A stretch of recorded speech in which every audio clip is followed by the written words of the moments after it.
আমার নাম অনিন্দিতা চট্টোপাধ্যায় আর আমার হাজবেন্ডের নাম হিরণময় চট্টোপাধ্যায়।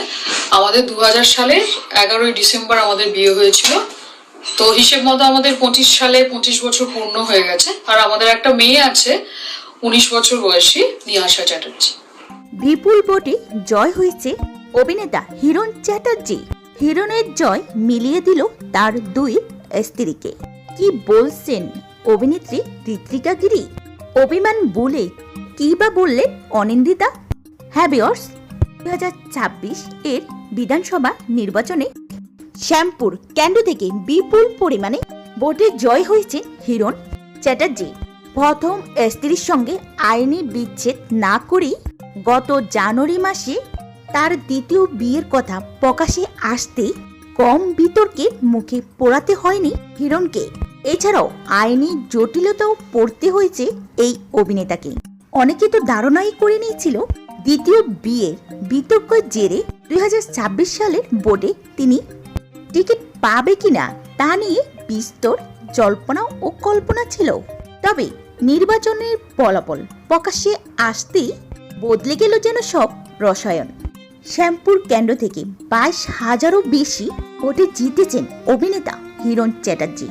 তারপর থেকে ভক্ত ও ভক্তদের মধ্যে কৌতূহল তার দুই স্ত্রীর প্রতিক্রিয়াকে কেন্দ্র করে। কি বলছেন অভিমান ভুলে গিয়ে অনিন্দিতা চট্টোপাধ্যায়? কিবা বলছেন হিরণের দ্বিতীয় স্ত্রী ঋত্বিকা গিরি? এতদিন প্রায় লাইভ রাইটের অন্তরালে ছিল হিরণ চ্যাটার্জির দ্বিতীয় স্ত্রী ঋত্বিকা গিরি। গত 2 মাস ধরে ভোটের আবহাওয়ায় বিজেপির সৈনিক স্বামীকে নিয়ে সেভাবে কিছুই বলেননি তিনি।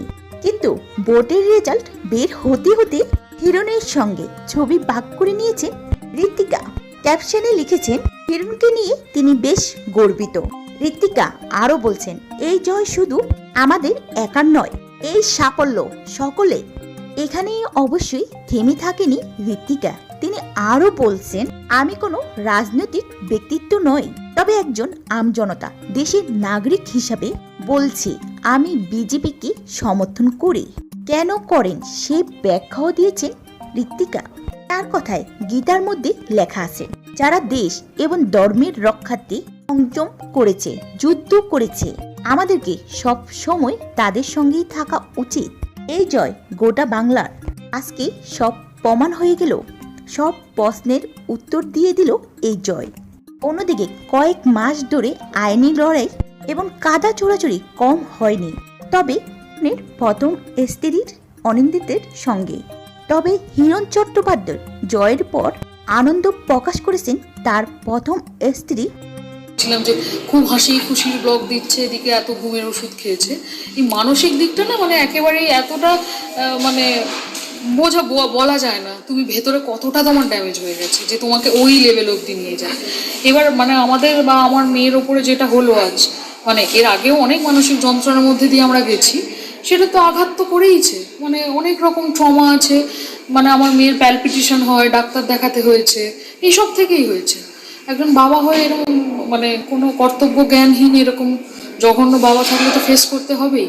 এটা দুঃখ যে আমরা বাবা মা যেমন পছন্দ করে নিয়ে আসি না, মানে এগুলো তো আমাদের চুজ করে আনি না যে আমার এটা বাবা হবে, এটা মা হবে। এটা দুঃখের আমার যে আমরা এরকম একটা লোকের সঙ্গে থাকি যে সবচেয়ে কাছের লোকেদের সবচেয়ে যন্ত্রণা দেয়। আর এই বিয়েটা তো ইয়ে গেল, হ্যাঁ একদম ইলিগাল, এটা কোনো ভ্যালুই নেই।